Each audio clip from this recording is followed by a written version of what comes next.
Our second book today is called Moosetache. It's by Margie Palatini and illustrated by Henry Cole.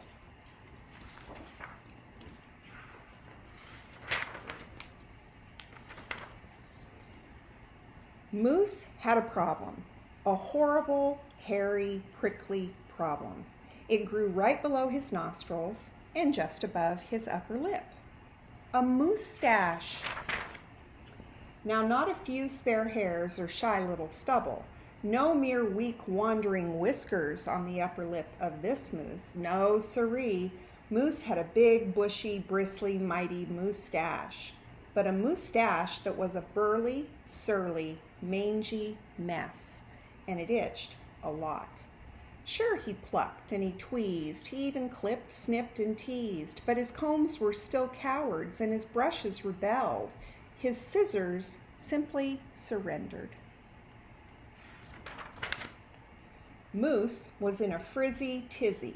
The moosetache was completely crimping his style.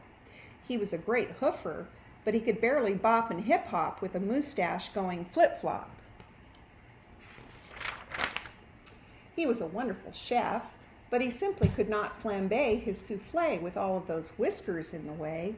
And he was a daring skier, but he could be on a downhill race with the mighty moosetache blowing in his face. Moose had to do something, and soon. But what? After days and days of much serious thought, Moose got an idea. He crossed some hairs here, he crossed some hairs there, and he tied his moosetache around his neck. A moose scarf seemed to be the ideal answer to his problem. It was so simple, so easy, so perfectly perfect. He got another idea. He parted some hair this way, he parted some hair that way, and he heaped all that moosetache on top of his head. Moustachioed antlers seemed to be the ideal answer to his problem. It was so simple, so easy, so perfectly perfect. Until a squadron of squirrels and one very nosy gopher moved right into the Moose Motel.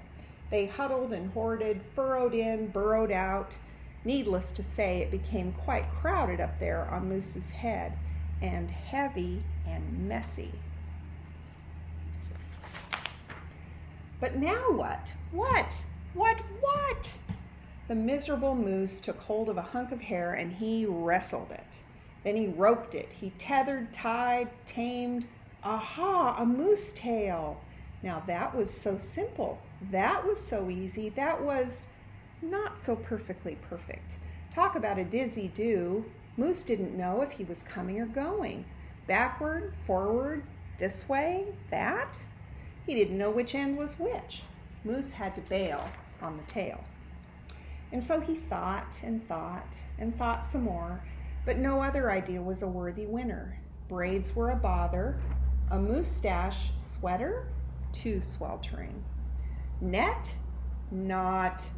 Poor Moose, his problem was truly terrible, unbearable, just downright sad. He felt so alone, he didn't know what else to do. Then, call it fate, call it destiny. It was probably dumb luck, but one day Moose tripped on his moosetache, just had no time to duck. Oomph! Pardon me, they both said as they bumped. Then they blinked, and they stared, and their hearts went thump-a-thump.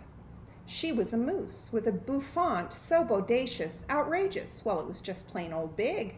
Hair after hair piled higher than high, a skyscraping dew of glorious curls, a tower of swirling twists and twirls. She was simply splendid, stupendous, absolutely superb. Of course, Moose had to ask how she did what she did to get such a do. Ms. Moose winked and then whispered, "Just a little glue." So she helped he fearlessly plunge a hoof into a fat pot of the white gooey goop, and carefully, oh so carefully, they glopped and they plopped and they pasted and they pressed, they coaxed and curled every truly unruly wayward whisker. Around and around they tweaked and twirled those horrible hairs until Moose's once mangy mess was now a wondrous, winding wave of marvelous Moosetache. Moose gazed in the mirror and smiled, a broad, moosey smile. He was so happy, so glad, just giddy with glee. He looked dashing and handsome. Moose gushed, "Is that really me?" So, of course, it wasn't long after that Moose and his Moosetache and his beautiful bride fox-trotted and tangoed and waltzed down the aisle. Good hair days, bad hair days, they vowed to love and to cherish, and with hearts heaped with love and pots filled with goop, they both sighed, "I do glue," and promised never to part. It was so simple, so easy, so perfectly perfect, and it stuck. The end.